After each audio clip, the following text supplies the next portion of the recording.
Bismillahirrahmanirrahim. Assalamualaikum warahmatullahi wabarakatuh. Asyhadu an la ilaha illallah wa asyhadu anna Muhammadur Rasulullah.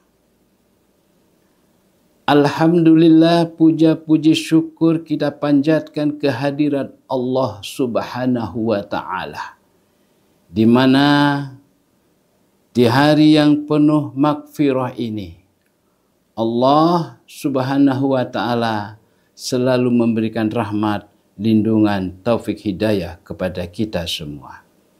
Amin. Allahumma amin. Salawat serta salam kita curahkan kepada pemimpin insan, Nabi besar Muhammad sallallahu alaihi wasallam. Para pemirsa yang dirahmati Allah, di hari yang penuh rahmat ini, di hari yang penuh magfirah ini, perlu kiranya kita mentelaah dan mengkaji ulang, serta perlu kita mengingat kembali bahwa di dalam rukun iman itu ada 6 dan rukun Islam itu ada 5. Sedangkan rukun agama itu ada 3. Tidak sah bagi orang yang beragama apabila tidak mempunyai dan tidak tahu yang namanya rukun iman, rukun Islam, dan rukun agama. Rukun agama itu ada 3. Yang pertama iman. Iman adalah keyakinan. Dan yang kedua adalah Islam. Islam adalah kelakuan dari keyakinan. Contoh bagaimana kita bisa sholat kalau tidak yakin. Ini satu contoh. Dan yang rukun agama yang ketiga adalah ihsan, yaitu akhlakul karimah. Di zaman Nabiullah Adam sudah ada akhlak, karena Allah sendiri yang membimbing, membina dan mengajari segala terhadap Nabiullah Adam alaihi salam. Namun perlu kita ketahui semua bahwa Rasulullah Muhammad sallallahu alaihi wasallam diturunkan ke muka bumi ini tiada lain, tiada bukan, liutammima karimah akhlak, hanyalah untuk menyempurnakan akhlak. Allah Subhanahu wa ta'ala tidak akan menurunkan kanjeng Nabi Muhammad sallallahu alaihi wasallam. Diturunkan kanjeng Nabi Muhammad untuk menyempurnakan akhlak. Jadi umat Islam itu mempunyai 2 akhlak. Yang pertama, akhlak hablum minallah. Bagaimana tata cara kita mendekatkan diri kepada Allah. Contoh dalam sholat. Apabila kita sholat, maka kita harus tahu tata cara secara syariat, yaitu bagaimana cara berwudu, bagaimana cara sholat, itu sudah diajarkan di dalam syariat. Nah, itu juga masuk bagian dari akhlak hablum minallah. Bagaimana kita berakhlak kepada Allah Subhanahu wa ta'ala. Dan akhlak yang berikutnya yaitu hablum minan nas. Bagaimana kita ini berakhlak dengan sesama manusia. Di dalam Islam segalanya ada aturan dan peraturan yang baik.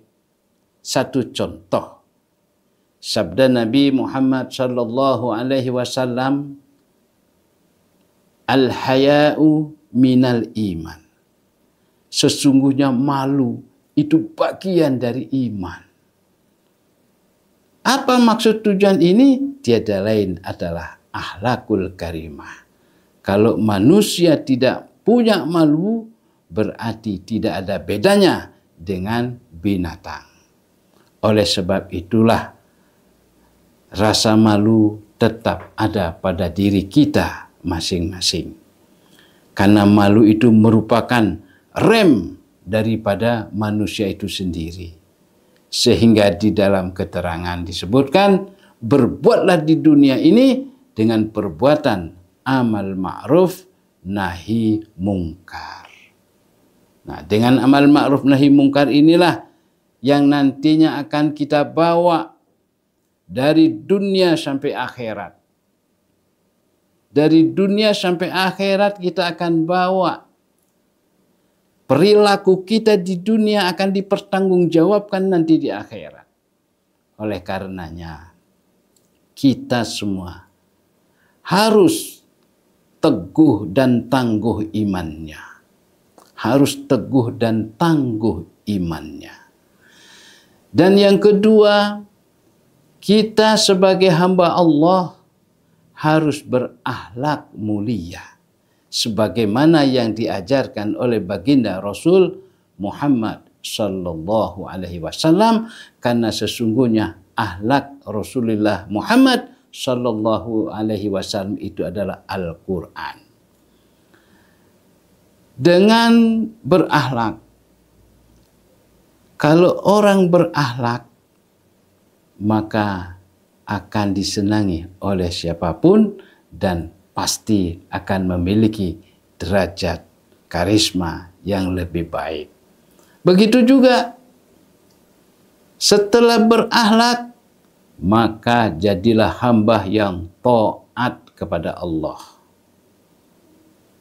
Taat ibadahnya, taat sholatnya, taat segalanya.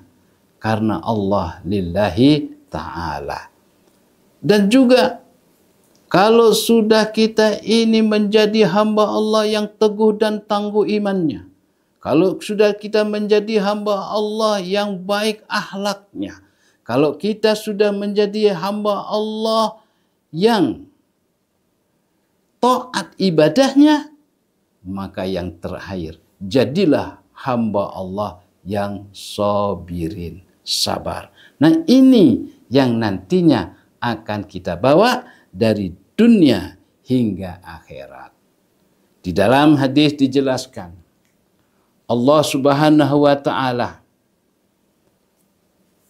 berkata kepada Nabi Muhammad sallallahu alaihi wasallam, "Wahai Muhammad, tidak aku ciptakan seluruh alam kalau tidak karena engkau.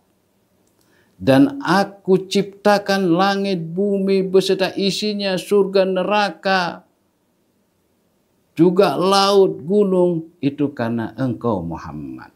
Nabi Muhammad tidak bisa menjawab. Nabi Muhammad terdiam. Lalu Nabi Muhammad bertanya kepada Allah, "Duhai Allah, kalau tadi semua diciptakan disebabkan saya, dikarenakan saya, lalu saya ini diciptakan untuk siapa ya Allah?" Allah menjawab, "Muhammad, engkau kuciptakan untuk menjadi kekasihku." Sehingga di dalam Abdul Zikri selalu ada la ilaha illallah Muhammadur Rasulullah. Di mana ada Allah, di sana ada Muhammad. Tidak semua hamba yang bisa bersanding dengan namanya Allah kecuali Nabiullah Muhammad sallallahu alaihi wasallam. Lalu Allah bertanya, "Muhammad, kalau tadi seluruh alam itu saya ciptakan karena engkau, dan engkau kuciptakan untuk menjadi kekasihku, lalu aku Allah untuk siapa Muhammad?" Muhammad terdiam. Lalu Allah jawab, Muhammad, sesungguhnya aku ini miliknya umatmu yang ringan dan basah bibirnya membaca sholawat. Itulah kenapa Nabi Muhammad di dalam Al-Quran itu diagungkan oleh yang Maha Agung. Allah yang Maha Agung, Nabi Muhammad diagungkan oleh Allah Subhanahu wa Ta'ala. Mudah-mudahan dengan kita berakhlakul karimah, perdamaian dunia menjadi abadi. Karena sesungguhnya Islam cinta perdamaian. Satu contoh, kita diajarkan untuk bersilaturahmi, berakhlakul karimah. Demikian apa yang bisa saya sampaikan. Semoga ada manfaatnya dan mudah-mudahan oleh Allah selalu kita dibimbing, dibina ke jalan ihdinas siratal mustaqim.